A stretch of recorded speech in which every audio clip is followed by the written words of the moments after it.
Song of Solomon, chapter 2. 6-7 வசனங்களை வாசிப்போம். Let's read verse 6 and 7. அவர் இடதுகை என் தலையின் கீழ் இருக்கிறது, அவர் வலதுகை என்னை அணைத்துக் கொள்ளுகிறது. எருசலேமின் குமாரத்திகளே, எனக்கு பிரியமானவளுக்கு மனதாகும் மட்டும் நீங்கள் அவளை விழிக்க பண்ணாமலும் எழுப்பாமலும் இருக்கும்படி வெளிமான்கள் மேலும் வெளியின் மறைகள் மேலும் உங்களை ஆணையிடுகிறேன். கர்த்தருடைய பரிசுத்த நாமத்துக்கு ஸ்தோத்திரம். Glory be to the holy name of the Lord. இடது கை என்ன, வலது கை என்ன என்று போன வாரம் பார்த்தோம். Last week we meditated what is the left hand and what is the right hand. அவருடைய இடது கை என்னுடைய தலையின் கீழ் இருக்கிறது. His left hand is under my head. அது ஆதரிக்கிற கரம். It's a hand that comforts or supports. தேவனுடைய அன்பு ஆதரிக்கிறது. The love of God, it supports அப்போ us. நம்மை தேவன் தான் சப்போர்ட் பண்ணுகிறார். It is God who supports us. நமக்கு உதவி வருகிற ஒரு கண்மலை உண்டு. அங்கிருந்து தான் நம்முடைய சம்பளம் வருகிறது. அங்கிருந்து நாம் வீடு கட்டுகிறோம். அங்கேதான் நம்முடைய வஸ்திரங்களை வாங்குறோம். There is a rock from whence comes our help, and it is from there we receive our salary. It is there from where we construct our house, and it is there from all the goodness comes to us. நம்முடைய வேலை கொடுத்தது ஆண்டவர் தான். It is a God who gave us a job. அப்போ நமக்கு வசதி கொடுத்தது ஆண்டவர் தான். It is the Lord who has given us comfort. அதனால உபாகமம் 8ஆம் அதிகாரத்துல In Deuteronomy chapter 8, இஸ்ரவேல் ஜனங்களுக்கு ஆண்டவர் சொல்லுகிறார், the Lord speaks to the children. ஐஸ்வரியத்தை சம்பாதிக்கக்கூடிய அதிகாரத்தை நான் தான் உங்களுக்கு கொடுத்திருக்கிறேன். 18ஆம் வசனம். Verse 18. உன் தேவனாகிய கர்த்தரை நினைப்பாயாக, அவரே உன் பிதாக்களுக்கு ஆணையிட்டுக் கொடுத்த தம்முடைய உடன்படிக்கையை உறுதிப்படுத்தும்படி இந்நாளில் உனக்கு உண்டாயிருக்கிறது போல ஐஸ்வரியத்தை சம்பாதிக்கிறதற்கான பலனை உனக்கு கொடுத்தார். ஐஸ்வரியத்தை சம்பாதிக்கிறதுக்கான பலனை அவர்தான் உனக்கு கொடுத்திருக்கிறார். It is the Lord thy God who has given thee power to get wealth. அப்போ அவருடைய இடது கை நம்மை ஆராதிக்கிறது. His left hand, it is supporting us. அப்போ அவருடைய வலது கை அன்பு செலுத்துகிறது, அணைக்கிறது. His right hand is embracing us. His right hand is embracing us, and thereby it is showing us love. அதோட அர்த்தம் என்ன? What does that mean? இடது கை அவர் நேசிக்கிறபடினால் ஆதரிக்கிறார். And the left hand, because he is loving us, he is supporting us. ஆனால் வலது கை எதையோ செய்து அவர் அன்பு காட்டவில்லை, வெறும் அன்பு தான், அது pure love. But the right hand, when it is embracing us, it is not after doing something or expecting something. It's nothing but pure love. அந்த அன்பை ஏதோ நமக்கு கொடுத்து நம்மை ஆதரித்து அப்படி காட்டவில்லை. இடது கையை போல அவர் அன்பு செலுத்துகிறபடினால் அன்பு செலுத்துகிறார். Not like the left hand by giving something, taking something, showing his love. But his right hand, it shows pure love without giving or receiving anything. அவருடைய இடது கை நம்மை ஆதரிக்கிறபடினால் he is wooing love. அவர் அன்பை ஈர்க்க முயற்சி செய்கிறார். And by supporting us through his left hand, he is wooing our love. அது மாத்திரமல்ல, not just that, அவர் வெறும் அன்பு செலுத்துகிறதுனால நாம் அவரிடத்தில் சிட்சையை எதிர்பார்க்க வேண்டும், அதை அன்போடு ஏற்றுக்கொள்ள வேண்டும் என்று அவர் விரும்புகிறார். And he also expects, because he is showing us pure love without giving or taking anything from us, he is expecting us to receive chastening in his hands. இதெல்லாம் தான் போன வாரம் நாம் பார்த்த காரியம். These are the things which we meditated last week. இப்பொழுது நாம் 7ஆம் வசனத்தில் என்ன வாசிக்கிறோம்? Now what do we read in verse 7? இவள் தூங்கிக் கொண்டு இருக்கிறாள். Now she is sleeping. இந்த தூக்கம் ஒரு நல்ல தூக்கம் தான். And this sleep is a good one. அவருடைய மடியில் இவள் தூங்குகிறார். She is sleeping in his bosom. அப்பொழுதுதான் அவளை தூங்க வைக்கும்படியாக அவருடைய இடது கை தலையை பிடித்துக் கொள்ளுகிறது, வலது கை அணைக்கிறது. Just to make her sleep, his left hand is supporting her head and the right hand is embracing her. அப்போ தேவனுடைய சமூகத்தில் ஒரு தெய்வீகமான இளைப்பாறுதல் உண்டு. In the presence of God, there is a divine rest. அந்த ரெஸ்ட்ல, அந்த இளைப்பாறுதல்ல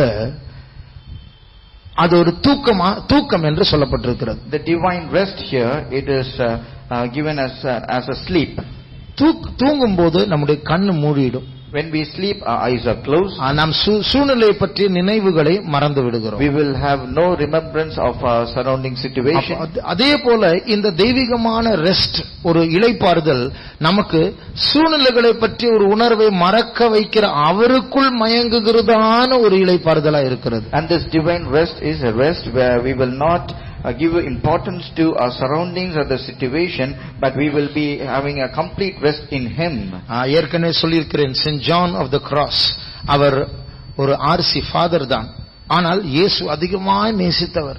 அவர் சொன்னார், அவர் என்னை அணைக்கும் போது என் புத்தியை அவருக்கென்று இழந்தேன் என்று சொல்லுகிறார். As I already said about St. John of the Cross, who is a father or a bishop from the Roman Catholic background, but still he was saved and he loved Jesus very much. And when he writes, when Jesus embraces me, I lose my knowledge of wisdom. 5ஆம் வசனத்தில் அவள் சொல்லுகிறார், நான் நேசத்தினால் சோகம் அடைந்திருக்கிறேன். Verse 5 she says, I'm sick of His love. அப்ப சில நேரத்துல நம்முடைய ஜீவியத்துல கூட இந்த கிறிஸ்தவ வாழ்க்கை நிமித்தம் சோகம் அடைகிறதான சூழ்நிலைகள் உண்டு. Even in our Christian life there are situations where we might become sick or weary. ஆனால் அடுத்த வசனத்தில் அவளுக்கு இளைப்பாறுதல் கிடைக்கிறது. But in the very next verse she is receiving a comfort. ஆனால் நாம் மிகவும் ஜாக்கிரதையாய் இந்த இளைப்பாறுதலை காக்க வேண்டும். But very cautiously we need to preserve this rest.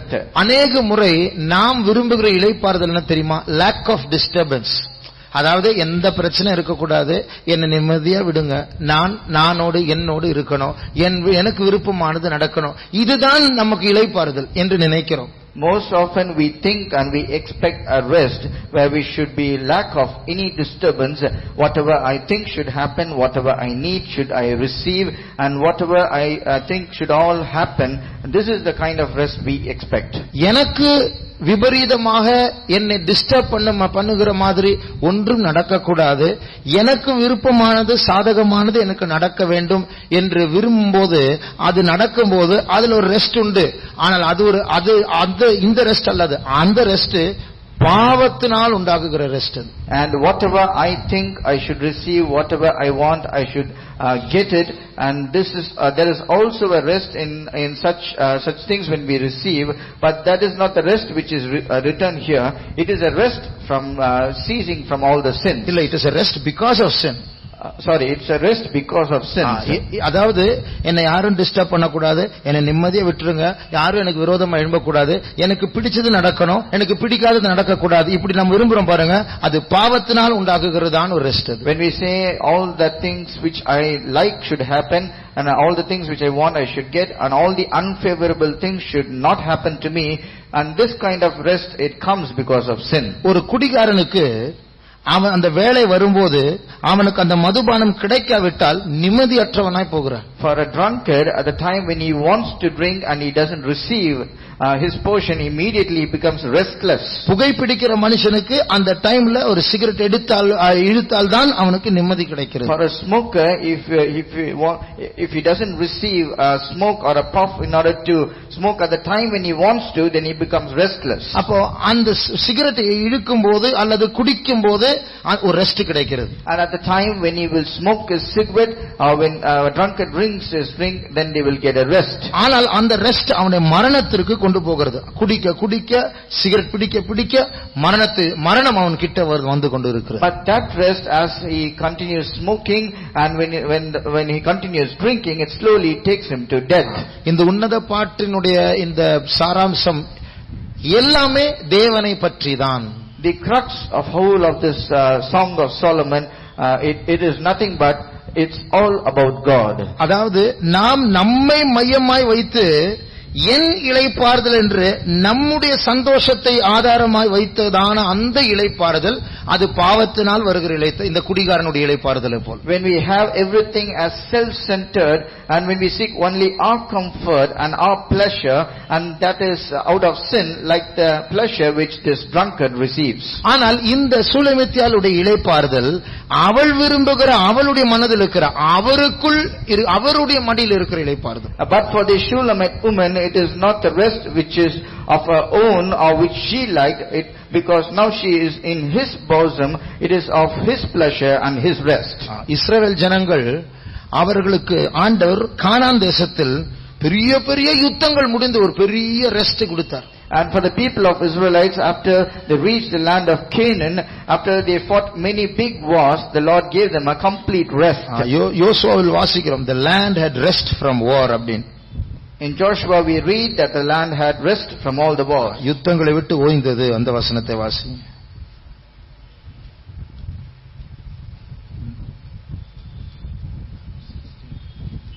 16-15.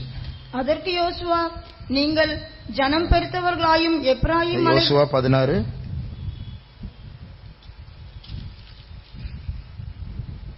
14-15 14-15 கடைசி பகுதி மட்டும். யுத்தம் ஓய்ந்ததினால் தேசம் அமைதலாயிருந்தது. And the land had rest from war. இப்போ இந்த இஸ்ரவேல் ஜனங்களுக்கும் ஒரு ரெஸ்ட் கிடைத்தது. Even for the people of Israelites, they received a rest. ஆனால் ஆண்டவர் ஒரு எச்சரிப்போடு தான் அந்த ரெஸ்ட்டை கொடுத்தார். But the Lord gave them a rest with a caution. ரொம்ப கேர்ஃபுல்லா இருங்க, உங்களுக்கு நான் ரெஸ்ட் கொடுக்க போகிறேன், ரொம்ப கேர்ஃபுல்லா இருங்க. Be very careful because I am going to give you a rest. உபாகமம் 20ஆம் அதிகாரம், Deuteronomy chapter 20, 8ஆம் அதிகாரம், chapter 8. 9ஆம் வசனத்திலிருந்து வாசிக்கும் போது, when we read from verse 9 onward, நான் உங்களை பாலும் தேனும் ஓடுகிற தேசத்திற்கு கொண்டு போகிறேன். I'm going to take you to the land of land flowing with milk and honey. அதுல எந்த குறையும் உங்களுக்கு இருக்காது. And there should be no lacking there. 9ஆம் வசனம் வாசிங்க. அது தாழ்ச்சி இல்லாமல் அப்பம் புசிக்கத்தக்கதும் ஒன்றும் உனக்கு குறைவுபடாததுமான தேசம். பாருங்க, ஒன்றும் உனக்கு குறைவுபடாத தேசம். Thou shalt not lack anything in that land. அப்ப உனக்கு ரெஸ்ட் தான் அங்க. Therefore you have a complete rest. உனக்கு வேண்டியதெல்லாம் அங்க கிடைக்கும். All things you need you will receive. ஆனால் நீ சாப்பிட்டு உன் வயிறெல்லாம் ஃபுல் ஆகும்போது, when your stomach is full with all that you have eaten. 10ஆம் வசனம் வாசிங்க. 10-11. ஆகையால் நீ புசித்து திருப்தி அடைந்திருக்கையில் உன் தேவனாகிய கர்த்தர் உனக்கு கொடுத்த அந்த நல்ல தேசத்துக்காக அவரை ஸ்தோத்தரிக்க கடவாய். உன் தேவனாகிய கர்த்தரை மறவாதபடிக்கும் நான் இன்று உனக்கு விதிக்கிற அவருடைய கற்பனைகளையும் நியாயங்களையும் கட்டளைகளையும் கைக்கொள்ளாமற் போகாதபடிக்கும் எச்சரிக்கையாயிரு. ஆண்டவர் அங்க ஒரு எச்சரிப்பு கொடுக்கிறார். The Lord is throwing a caution here. 14ஆம் வசனத்துல கூட அப்படி ரொம்ப கேர்ஃபுல்லா, என்ன மறந்துடாதீங்க. Even in verse 14 he says, do not forget the Lord your God. அப்போ இந்த லெஃப்ட் ஹேண்ட், இந்த இடது கரம், கொஞ்சம் ஆதரிக்கிற கரம் இருக்குல்ல, அது கொஞ்சம் ஆபத்தான ஒரு ஆசீர்வாதம். And the left hand which is supporting our head, and that blessing is in a way a little dangerous. ஏனென்றால் அவர் கொடுத்தால் ஒரு வார்னிங்கோடு தான் கொடுக்கிறார், எச்சரிப்போடு தான் கொடுக்கிறார். நான் காணான தரேன், ஆனா கேர்ஃபுல்லா இருங்க. Because whenever he gives with a caution or a warning, saying I give you the land of Canaan and rest, but be careful. சில நேரத்துல இப்படிப்பட்ட ரெஸ்ட் தேவன் நமக்கு சோதனைகளை மாற்றுகிறார். கடன் எல்லாம் முடிஞ்சு போச்சு, வியாதி எல்லாம் சரியாயிடுச்சு, அதுதான் நம்முடைய பின்மாற்றத்தின் ஆரம்பமே. And sometimes such a rest even in our life, when all the trials came to an end, all the sickness has stopped and we have got rest from everything, but that is the start or the beginning of a backsliding. யுத்தம் இருக்கிற வரைக்கும், வியாதி இருக்கிற வரைக்கும், கடன் இருக்கிற வரைக்கும், பிரச்சனை இருக்கிற வரைக்கும் தேவ சமூகத்து ஓடுவோம், போராட்டம், அழுவோம். ஆனா செழிப்பு வந்த உடனே என்னை விட்டு மறந்துடுவார்களோ என்கிற ஒரு பயத்தை தான் ஆண்டவர் இஸ்ரவேல் ஜனங்களுக்கு காட்டுகிறார். As long as there were wars, as long as there were turmoil, troubles, and whenever there were problems in their life, they came running, crying to the presence of God. But the Lord here, He is having a fear, saying, when everything ceases and they go into prosperity, they might forget me. அதனால நாம் ஒரு மாம்சிகமான நாம் விரும்புகிற அந்த நிம்மதியை தேடினால் தேவனை மறந்துருவோம். Therefore, when we seek after a rest or a comfort according to our carnal desire, then we will forget our God.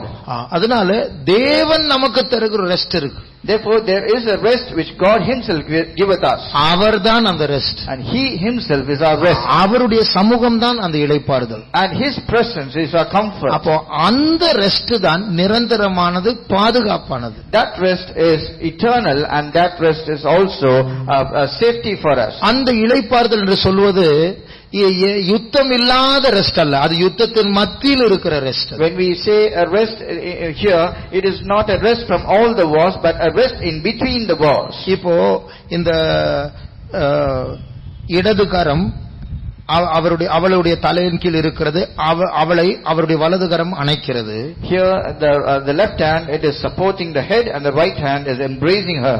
அங்க எருசலேம் குமார்த்திகளை பார்த்து ஆண்டவர் சொல்ல, டிஸ்டர்ப் பண்ணாத, அவ தூங்கிட்டு இருக்கிறா.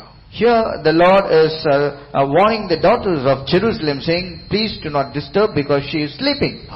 அப்போ இங்கிலீஷ்ல don't even stir her up, அதாவது நீ போடுற சத்தத்துல சில நேரத்துல எழும்ப மாட்டாங்க, ஆனா புரண்டு அப்படி படுத்துருவாங்க, புரியுமா? அப்படி கூட சத்தம் கேட்க கூடாது. don't stir her. And in English it's mentioned, don't stir her up, which means even if you make a little noise, they might get disturbed in between the sleep. You should not even make such noises.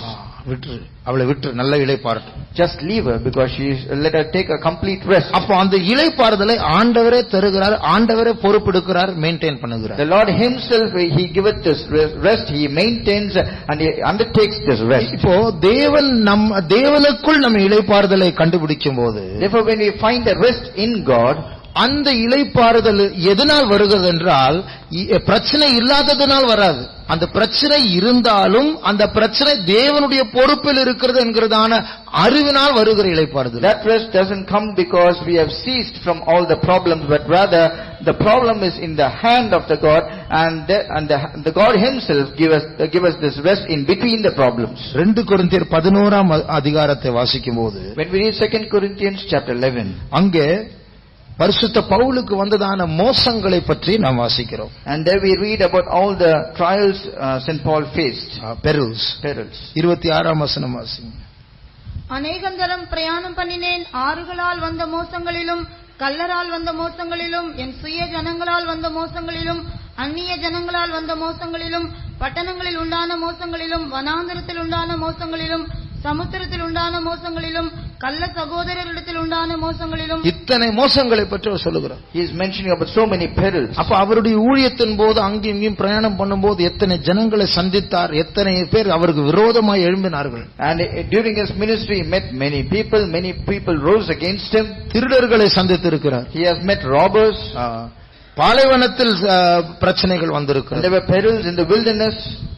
கடலில் பிரச்சனை வந்திருக்கிறது. And there were perils even in the sea. கள்ள சகோதரர்கள் Christian மாதிரி நடிச்சு கூட இருந்து கவித்து போடுகிறவர்களும் இருக்கிறார். There were perils because of false brethren who they pretended as if they are true Christian believers. சொந்த ஜனத்தார் மத்தியிலிருந்து பிரச்சனை, யூதர்கள் இருந்து. And there were problems from his own countrymen, from the Jews. ரோமரிலிருந்து பிரச்சனை, ஹீதன் அத புறஜாதியாரிலிருந்து பிரச்சனை. And there were problems from the heathen people, from the Romans. இப்படி எல்லாம் சொன்னாலும் after mentioning all these things, ரோமர் 8ஆம் அதிகாரத்தில், in Romans chapter 8, இப்படிப்பட்ட மோசங்களும் கிறிஸ்துவின் அன்பை விட்டு என்னை பிரிக்க முடியாது என்று சொல்லுகிறார். and he says all such perils cannot separate me from the love of Christ. எத்தனாவது 35 36 கிறிஸ்துவின் அன்பை விட்டு நம்மை பிரிப்பவன் யார்?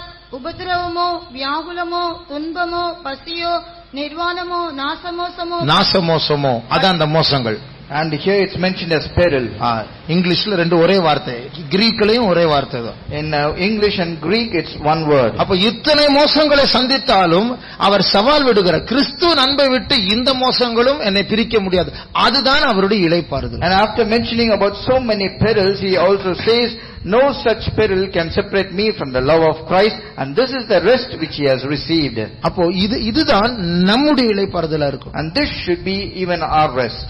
பாஸ்டர் மனாசே அவர்கள் பெரிய பெரிய பிரச்சனைகளை சந்திக்கும் போது அவர் ரொம்ப சந்தோஷமா இருப்பார். Pastor Manasseh, when he used to face many big problems, he used to get much happy.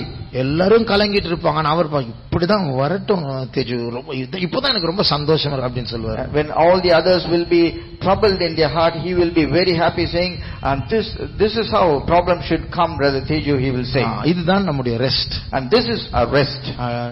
1994ஆம் ஆண்டு நினைக்கிறேன், டெல்லியில் நம்முடைய கன்வென்ஷன் நடக்கும்போது சில நம்முடைய மார்க்கத்தை வெறுத்த சில வேற மதத்தார் உள்ள வந்து மீட்டிங் நடக்கும்போது, கன்வென்ஷன் நடக்கும்போது, இங்க சீஃப் பாஸ்டர் உட்கார்ந்து இருக்க pastor C K. Lazarus, pastor P N. Thomas mic stand எடுத்துட்டு எல்லாரையும் அடிக்க ஆரம்பிச்சிட்டான். And I think it is in the year 1994 when we had a convention going on in Delhi, and when the meeting was in progress, all the people from other religion who hate our Christians, they came in the midst of the convention. They went to the stage when the chief pastors were seated there. They removed the mic stand and the rod and started beating everyone. Sisters, brothers, விசுவாசிகள் எல்லாம் ஓடிட்டாங்க. And all the sisters, brothers and the believers, they all ran away. ஆனா இவங்க ரெண்டு பேர் அப்படியே உட்கார்ந்துட்டு இருந்தாங்க. But both the chief pastors, they were seated where they were. அத பார்த்தவங்க சொன்னாங்க, and those who saw that said, அந்த ரெண்டு பேரை அடிக்கிறது இந்த ஆட்கள் வந்து ரெண்டு முறை மைக் எடுத்து தூக்குனாங்க, இப்படியே ஓங்குறாங்க ஆனா இறங்க மாட்டேங்குது. And to beat them twice, the people who came in, they took the mic stand to beat them, the stand was lifted up, but they couldn't bring it down upon them. கை கூட pastor இப்படி வைக்கல, அப்படியே பார்த்துட்டு இருந்தாங்க. Even they couldn't keep their hand upon the pastors, they were just watching. ரெண்டு முறை இப்படி ஓங்கனாங்க, அப்புறம் விட்டுட்டு போயிட்டாங்க. Twice they tried to hit them, but they couldn't, but they left them and they left and they went away. இதுதான் தேவனுக்குள் இருக்கிற இளைப்பாறுதல். And this is the rest which we have in God. நம்முடைய பிரச்சனைகள் தேவனுடைய பொறுப்பில் இருக்கிறது என்கிற அறிவுதான் அந்த இளைப்பாறுதல். And the knowledge that we know that all the problems is in the hand of the Lord is that rest. அதனால இந்த ரெஸ்டை நாம் பழகணும். Therefore we need to practice this rest. அங்கே இந்த மணவாளன் சொல்லுகிறார், here the bridegroom says, அந்த எருசலேம் குமாரத்திகளிடத்தில் சொல்லுகிறார், to the daughters of Jerusalem he says like this, நான் வெளி மான்களின் பெயரிலும் வெளிமறைகளின் பெயரிலும் நான் உனக்கு ஆணையிடுகிறேன், கட்டளையிடுகிறேன். He says, I charge you by the roes and by the hinds of the field. அதோட அர்த்தம் என்ன? What does this mean? இந்த மான் கூட்டம், மறைகள் மான்கள்னா ஒரே குடும்பம் தான். When we say roe or a hind, they all belong to the deer family. அது ஒரு பாசம் உள்ள மிருகம். And they are a group of animals who love each other. ஆடுகள் மேயும்போது இதுவும் கூட மேயும், மேய்ப்பர்கள் இதை துரத்த மாட்டாங்க. And when the sheep are grazing the field, this hinds or the roes will also join them, and the shepherds will not chase them off. அது ஒரு சாந்தம் உள்ள ஒரு மிருகம் தான். Even that animal is also soft natured. அப்போ அது வரும்போது நீங்க அதை துரத்த மாட்டீங்கல்ல. And when that comes, you will not actually chase them away, isn't it? அதுக்கு உங்க மேல பாசம் இருக்கு, உங்களுக்கு அதன் மேல ஒரு பாசம் இருக்கு. You like them and they also like you. அது உங்க மந்தைய சேராதது. They do not belong to your flock. அப்ப அது உங்க மந்தையின் மத்தியில மேயும் போது நீங்க போ ஷூ ஷூ அப்படி சொல்றது இல்லையே.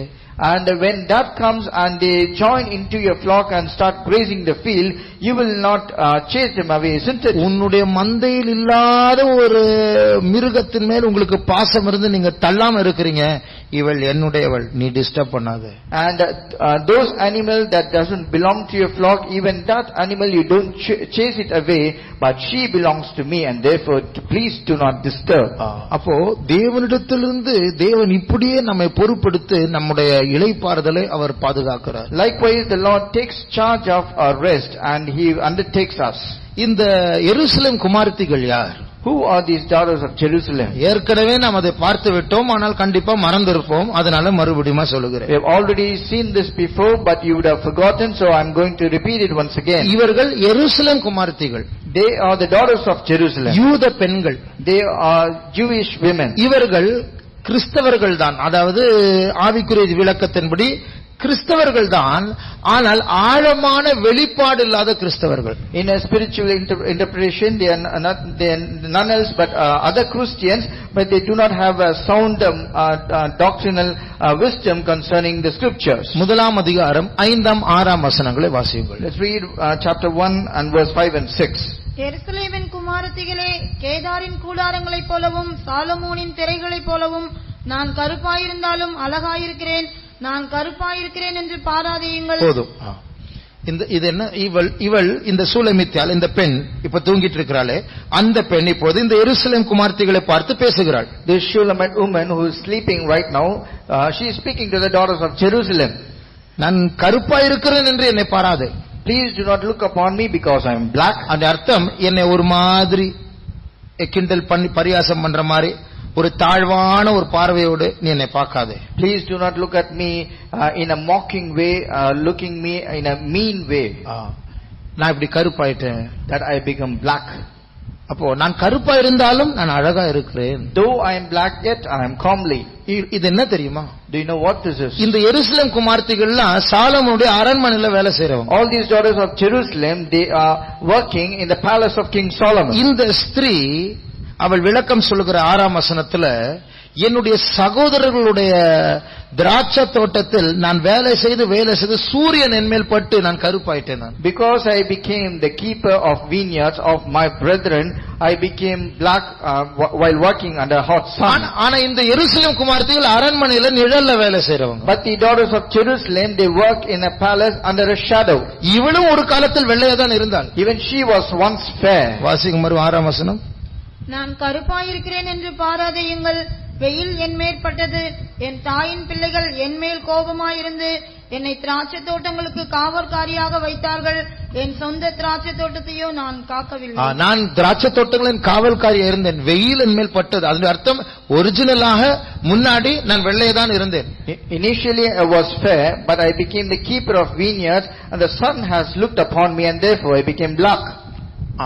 அதனால நீங்கள் என்னை ஒரு மாதிரி பார்க்காதீங்க. Therefore do not look at me in a mean way. நான் கருப்பா இருந்தாலும் நான் அழகா தான் இருக்கிறேன். என் நேசருக்கு, உனக்கு எப்படியோ தெரியல, என் நேசருக்கு நான் அழகா தான் இருக்கிறேன். I don't know how I look before you, but for my beloved, though I am black, yet I am comely. இப்பொழுது 7ஆம் வசனத்தை வாசித்தால், now when we read verse 7, என் ஆத்தும நேசர் எங்கே, where is my beloved என்று இவள் கேட்கிறாள். and she is asking a question like that. ஆனால் அவர் அங்கே இல்ல, சீன்ல இவள் அவரை பார்த்து தான் கேட்கிறார். யூக கற்பனையில் கேட்கிறாள்.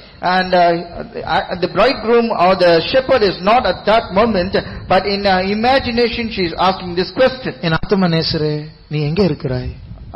Where is my beloved right now? Where are you, my beloved? Where are you, my beloved? அப்ப அவரை தான் பார்த்து கேட்கிறாள். ஆனால் அவர் அங்கே சீன்ல இல்ல, அவளுடைய கற்பனையில் கேட்கிறார். She is asking this question looking at her beloved, but he is not there, and she is asking this question in an imagination. அவர் பதில் சொல்வதற்கு இல்லாததனால் இந்த எருசலேம் குமாரத்திகள் பதில் சொல்றாங்க. and because he is not there to give her a reply, the daughters of Jerusalem, they are giving her a reply. 8ஆம் வசனம், verse 8.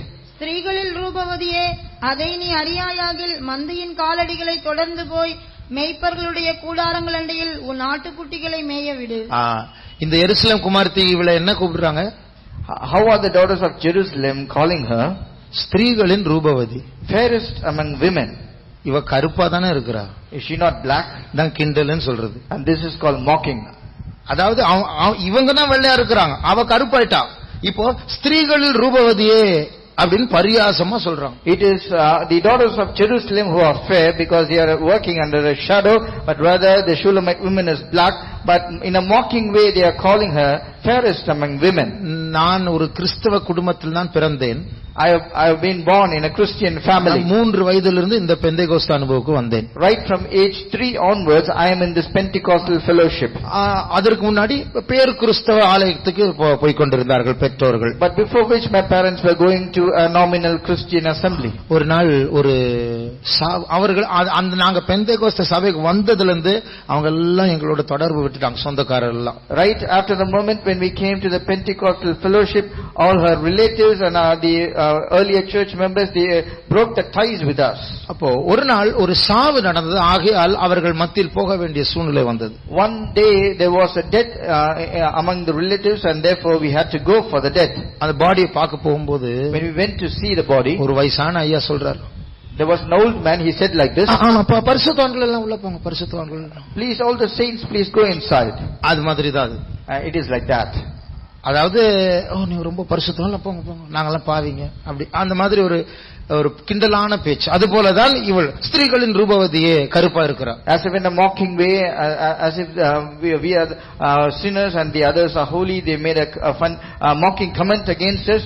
Same way the daughters of Jerusalem, they made a mocking comment saying fairest among women. ஆனால் இப்பொழுது அந்த எருசலேம் குமார்த்திகளை பார்த்து இவளை disturb பண்ணாதே என்று சொல்கிறார். but looking at those daughters, the Lord is saying, or the bridegroom is saying, do not disturb her. இதனுடைய அர்த்தம் என்ன? what does this mean? இந்த உபதேசத்தை பற்றி, நாம் போகிற இடத்தை பற்றி, நம்முடைய கண்டிப்பை பற்றி ஒரு சரியான அறிவில்லாத எத்தனையோ கிறிஸ்தவர்கள் இருக்கிறார்கள். there are many Christians in the outside world who do not have a proper knowledge about the fellowship which we are in right now, and about our doctrines and about all the strictness which we follow here. ஆண்டவர் பிள்ளைகள் தான், they are also children of God, ஆனால் சாலமோனுடைய அரண்மனையில் இருக்கிறார்கள். but they are in the palace of King Solomon. அவங்களுக்கு வெள்ளையா இருக்கிறதா ரொம்ப முக்கியம். for them to be fair, that is more important. அதாவது உலகத்துல அங்கீகாரம் இருக்க வேண்டும். they should have a recognition in the world. நல்ல ஆடம்பரமா உடுத்தணும், நல்ல அழகா இருக்கணும், நல்ல வேலை கிடைக்கணும். அந்த சாலமோனுடைய அரண்மனை, அந்த உலக சிரிப்பு, அதுல சுகமா இருக்கிறான். and they should be dressed up very well, and they should look very nice, they should have a good job, they should be higher in society, and to be in a good position in the palace of King Solomon, it is what they like. ஆனால் அப்படிப்பட்டவர்களுக்கு இப்படிப்பட்ட கண்டிப்பெல்லாம் ஒத்தே போகாது. For such people, all such strictness and discipline, they never like it. அதனால அவர்கள் நம்மை தாக்குவார்கள். And therefore they might attack us. ஒரு காலத்தில் நான் மற்ற சபைகளை நிறைய தாக்கிட்டு இருந்தேன். சின்ன வயசுல நிறைய பார்த்திருக்கேன். And once upon a time we used to attack other denominations, which I have seen very frequently when I was young. அது நம்முடைய பெருமையாய் தான் இருந்தது. And that was because of our pride. எனக்கு தெரிய ஒரு தடவை ஒரு பாஸ்டர் 3 சின்ன பிள்ளைங்களை கூட்டிட்டு வந்து அவங்கள ஸ்டேஜுக்கு முன்னாடி நிறுத்தி, இது பாஸ்டர் எக்ஸ், இது பாஸ்டர் ஒய், இது பாஸ்டர் ஜெட். நான் சொல்றது எக்ஸ் ஒய் ஜெட், ஆனா அவர் சில பாஸ்டருடைய உண்மையான பேரெல்லாம் சொல்லி வச்சாருங்க. And once a pastor called 3 little children on the stage and called each name as X, Y, Z, Y and Z. I am just saying X, Y and Z, but he mentioned the name of real pastors from the other denomination. இவருடைய உபதேசம் என்ன? And what is his doctrine? இவருடைய உபதேசம் என்ன? What is his doctrine? இவருடைய உபதேசம். What does he preach? அப்போ ஒரு ஆர்சி ஃபாதர் அங்க வந்திருந்தார். There was an RC father seated there. அவர் அது ஒரு convention. And there was a convention. அந்த கன்வென்ஷன் முடிச்சிட்டு யாரோ அந்த ஃபாதர் கிட்ட போய் கேட்டாங்க, எப்படி இருந்தது கூட்டம்? At the end of the convention, someone went to the RC father and they asked him, how was the meeting? அவர் சொன்னார், நல்லா இருந்தது, ஆனா உங்க ஊழியக்காரங்களுக்கு பேச தெரியல அப்படின்னு சொல்லிட்டாரு. He said the meeting was very nice, except that the leaders, they doesn't know how to speak. அப்போ நமக்கு ஆண்டவர் நல்ல உபதேசங்கள், நல்ல பிரதிஷ்டையுள்ள ஊழியக்காரர்கள், நல்ல சபை, எல்லாம் ஆழமான கண்டிப்பை எல்லாம் தந்திருக்கிறார். அதனால நம்ம மற்றவர்களை தாக்கக்கூடாது. Because the Lord has given us a good ministry, a consecrated saints of God, a very nice fellowship and deep doctrines, it is not that we have to go and attack others. ஆனால் இப்பொழுது கர்த்தருடைய பெரிய கிருபையினால் அது குறைந்திருக்கிறது. But by the grace of God, now it has reduced very much. ஆனால் அந்த நாட்டில் நாம் செய்த காரியங்கள் நிமித்தம் இன்றைக்கு கூட நிறைய வெளியாட்கள் நம்மை தாக்குறார்கள். But whatever we did in the former days, even now many of the outside people, they attack us. அவர்கள் தாக்கட்டும். Let them do what they want. நாம் திரும்பி போய் அவர்களை தாக்க போக கூடாது. We should not do or attack them in return. இந்த வேத பகுதி ஆராய்ந்து பார்க்கும்போது, when we research this scriptural portion, ஆண்டவரே அந்த காரியத்தை பொறுப்பெடுக்கிறார். அவரே அவர்களை பார்த்து, இவளை தொடாதே, இவளை எழுப்பாதே. And the Lord himself is undertaking her rest, saying, daughters, I charge you, you should not disturb her. அதனால நாம் என்ன பண்ணணும்? இப்படி நாம் அதிகமாய் மற்ற சில சபையாரால் தாக்கப்படும். எல்லா சபையும் தாக்குறது இல்ல, ஆனால் சிலருடைய சப்ஜெக்டே நாம் தான்.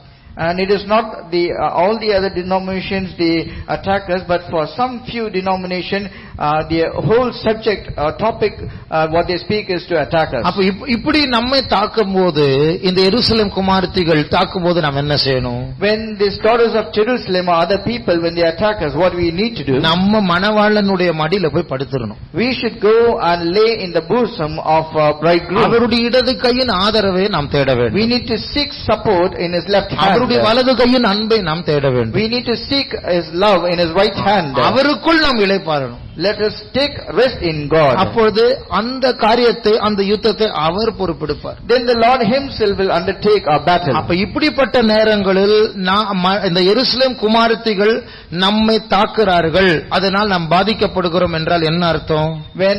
When we are in a situation where we know that we have been attacked by the daughters of Jerusalem, what should we understand? அந்த அர்த்தம் என்ன? What does that mean? நாம் நேசருடைய மடியில இல்ல.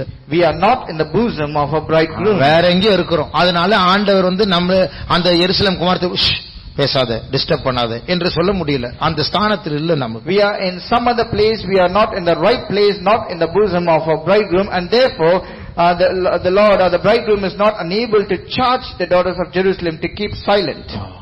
அதனால தேவன் அந்த யுத்தத்தை பொறுப்பெடுக்கட்டும். The Lord himself should undertake this battle. அது மாத்திரமல்ல, not just that, அந்த 7ஆம் வசனத்தை வாசிக்கும் போது, when we read verse 7, அதுல till she please, அவள் விரும்பும் வரைக்குமா, என்ன போட்டிருக்கு? பிரியமானவளுக்கு மனதாகும் மட்டும். அவ தூங்கட்டும், அவளாவே எழும்பும்போது எழுப்பட்டும். நான் எழுப்ப மாட்டேன், நீ எழுப்ப கூடாது. Let her sleep until it pleases her. I should not disturb her, nor you should disturb her. till she please அப்படினா அதன் அர்த்தம், நான் ஏற்கனவே சொன்னேன், இங்கிலீஷ்ல till he please இருக்கான, அது தப்பு. she தான் அங்க வர வேண்டும். தமிழ்ல she தான், அவள் தான். அது மாத்திரமல்ல, என் பிரியமே என்று சொல்லப்பட்டிருக்கிறபடியால் மணவாளன் தான் பேசுகிறார். And in English there is a mistake. It's written as he please, but it should be she please in Tamil translation. That is right. And also the person is addressing as my love. And also the person, when he is addressing, he is mentioning as my love, which shows that the bridegroom is speaking about the bride. My beloved என்று சொல்லும்போது, நேசரே என்று சொல்லும்போது மணவாட்டி பேசுகிறாள். என் பிரியமே என்று சொல்லும்போது மணவாளன் பேசுகிறார். When it is mentioned as beloved, it is the bride who is speaking, and when it is mentioned my love, it's the bridegroom who is addressing. அவளுக்கு விருப்பம் இருக்கும்போது எழும்பட்டும், அது வரைக்கும் டிஸ்டர்ப் பண்ணாது. Until it pleases her, let her be at rest.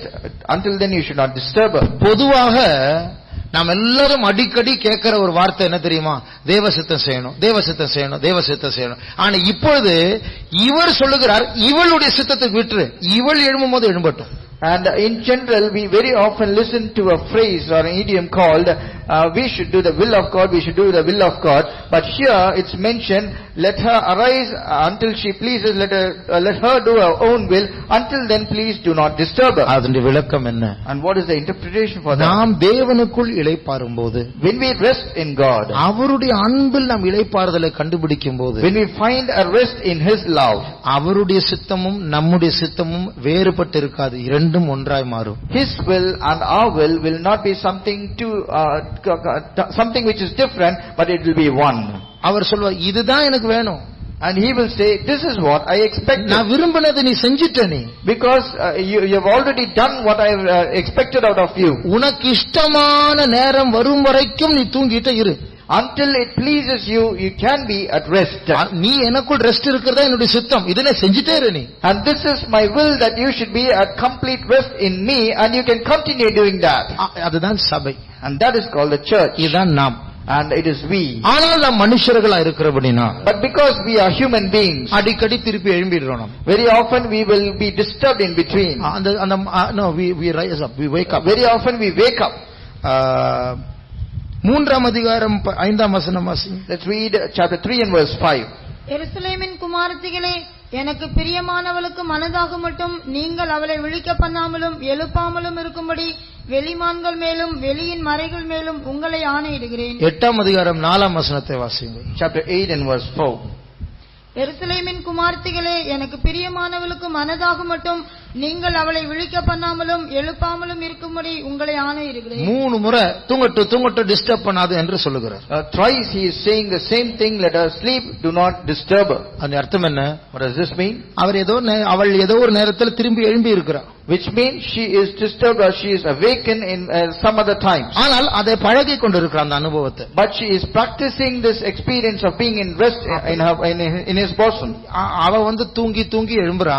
அந்த ரெஸ்ட கண்டுபிடிச்சா அதுக்கப்புறம் திருப்பி எழும்புறா, வெளியில போறா, திருப்பி வரா, திருப்பி அவன் மடியில படுக்கிறா. இப்படி அவளுக்கு பிராக்டிஸ் நடக்குது. And there is a practice going on for her.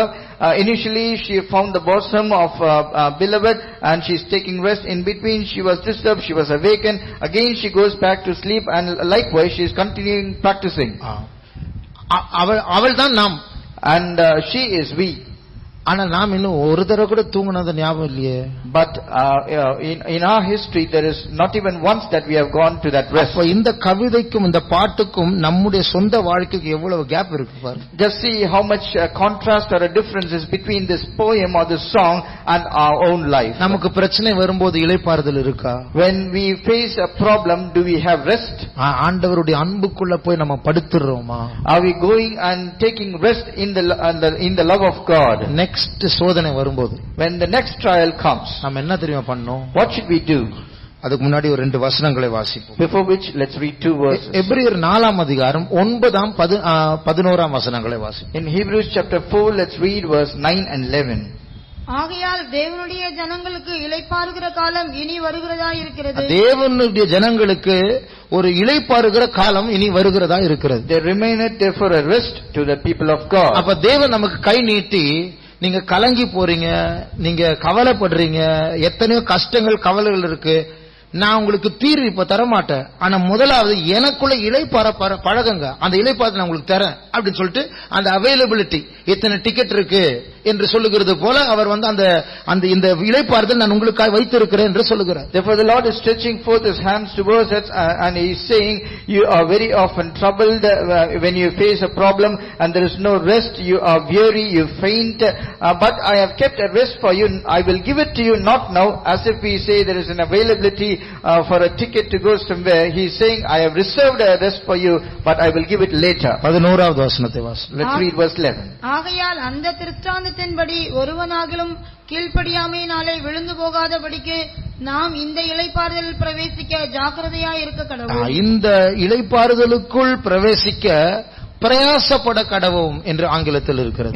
In English it's mentioned, let us labor therefore to enter into this rest. அப்ப தேவன் நமக்கு அந்த ரெஸ்ட் தரார். நீங்க வாங்க என் மடியில வந்து படுத்துக்கோங்க. The Lord himself is offering us this rest, saying, come and lie down in my bosom. என்னுடைய கடன் மாறணும், என் வியாதி போகணும், இந்த பிரச்சனை மாறணும், அது மாறணும், இது மாறணும், இப்படி ஜெபிக்காதீங்க. ஃபர்ஸ்ட் என் மடியில வந்து படுக்க பழகுங்க. Please do not pray to me saying my debt should be removed, my sickness should be changed and all this problem should be removed, but rather come and practice yourself to lie in my bosom. எனக்குள் நீங்கள் இளைப்பாற பழகாம உங்களுடைய பிரச்சனைக்கு தீர்வை கொடுத்தா என்னை விட்டு விலகி விடுவீர்கள் என்கிற ஒரு பயம் எனக்கு இருக்கிறது. I am having a fear in me that if I give you a solution to all your problems without you come and practicing lying in my bosom, you obviously will leave me and you will forsake me. அதனால நாம் என்ன practice பண்ணணும்? Therefore what practice we should do? இந்த பிரச்சனைகள் வருகிற நேரத்தில் whenever we face a problem, அது ஒரு இன்பமாய் வரலாம், ஒரு துன்பமாய் வரலாம். it might come as a pleasure or a pain.